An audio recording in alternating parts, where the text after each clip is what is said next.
Bonjour à tous et bienvenue sur ma chaîne. Cette année, j'ai envie de vous montrer qu'on peut quasiment tous avoir un potager urbain du moment qu'on a un rebord de fenêtre exploitable. C'est-à-dire un rebord de fenêtre sur lequel on peut placer en toute sécurité une petite jardinière qui n'est pas plus grande que ça. Donc ça, en fait, c'est le format classique de jardinière. On va commencer par les fraises parce que quand même c'est glamour, ça fait rêver, on a tous envie de croquer nos fraises maison en rentrant du boulot.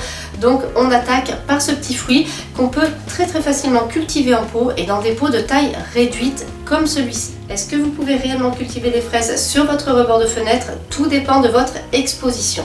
Les fraisiers vont avoir besoin d'une excellente exposition. Une fenêtre orientée au sud ou à l'ouest est idéale. Votre exposition n'est pas très bonne, vous avez une fenêtre à l'est ou bien au nord, tout n'est pas perdu. Vous pouvez essayer des variétés qui vont être plus tolérantes à une lumière plus réduite. Je pense par exemple à la Marat des Bois, à la Charlotte, à la Reine des Vallées. Alors la récolte sera moindre, mais vous pouvez quand même avoir des fraises. On ne va pas se le cacher, dans une jardinière qui ne sera pas plus grande que ça, on ne va pas pouvoir récolter de quoi faire des confitures. Cependant, il y a des techniques, il y a des solutions pour optimiser sa récolte et je vous explique ça tout de suite. La première solution consiste à bien choisir sa variété. Pour résumer, chez les fraisiers, on va avoir deux sortes de variétés. Les non remontants qui vont faire une grosse récolte en début de saison et les remontants qui vont produire des fruits tout au long de la saison jusqu'aux premières gelées. Dans un pot aussi petit avec une plantation au printemps, vous n'arriverez jamais à avoir une grosse récolte avec un fraisier non remontant. En revanche, un fraisier remontant aura le mérite de vous produire des fraises pendant de longs mois. Alors la récolte ne sera pas aussi importante qu'en pleine terre, mais en tout cas vous allez avoir des fraises pendant très longtemps.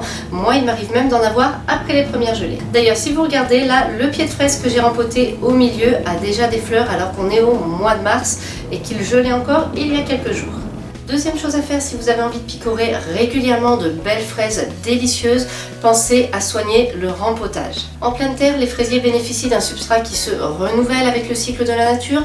En pot, en revanche, ils vont consommer tous les nutriments contenus par le substrat et ensuite, il n'y aura plus rien, ils auront du mal à se développer. L'idée, c'est donc vraiment de leur offrir un substrat suffisamment riche pour les aider à fructifier pendant toute la saison. Pour cela, fuyez le terreau universel qui ne sera pas assez riche dans ce cas-là et choisissez plutôt un terreau pour plantes potagères qui est naturellement travaillé, enrichi pour bien nourrir ce genre de plante qui a besoin de nutriments. Un bon terreau, c'est déjà une bonne base, mais n'hésitez pas à l'enrichir vous-même. Là, j'utilise de l'amendement organique, mais c'est vrai que les sachets peuvent être assez grands. Si vous n'avez pas de place, que vous n'avez qu'un petit placard pour ranger vos affaires, vous pouvez aussi utiliser des orties broyées et séchées, c'est pas mal du tout. Il existe aussi des engrais en granulés que l'on mélange au substrat au départ et que l'on peut ajouter ensuite en grattant un petit peu la surface du substrat. Ils sont en général compatibles avec l'agriculture biologique et ils sont pas mal du tout pour aider les fraisiers. Préparez votre mélange dans un seau ou une bassine, vous mettez votre terreau, vous ajoutez votre amendement ou vos orties broyées en respectant les instructions sur le sachet pour ce qui est du dosage. Vous mélangez bien et ensuite vous venez en mettre une première couche sur une couche de billes d'argile. Les billes d'argile ont toute leur importance pour que vos fraisiers soient en bonne santé puisque lorsque vous allez arroser, il va sûrement y avoir un petit peu d'eau qui va venir stagner dans la coupelle. On ne peut pas vraiment faire autrement.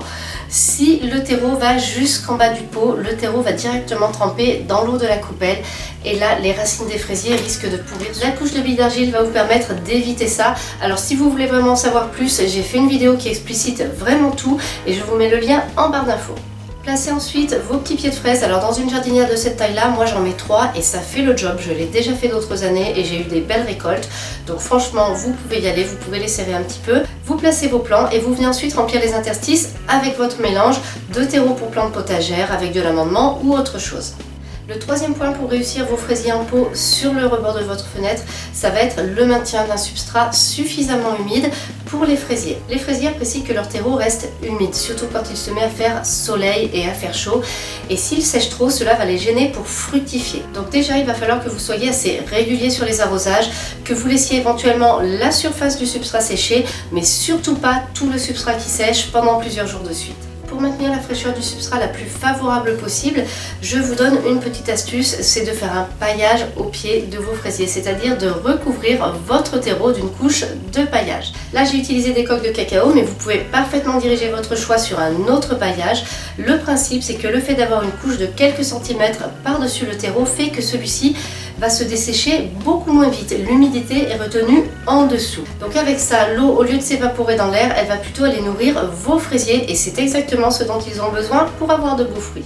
Je résume ces conseils en quelques mots. Si vous voulez cultiver des fraisiers sur votre rebord de fenêtre, oui, c'est possible. Ce qu'il vous faut, c'est de préférence une exposition ensoleillée. Il vous faut surtout soigner le substrat. N'utilisez pas un simple terreau universel. Et il va falloir que vous soyez régulier sur les arrosages et que vous ne laissiez pas vos fraisiers souffrir de la sécheresse.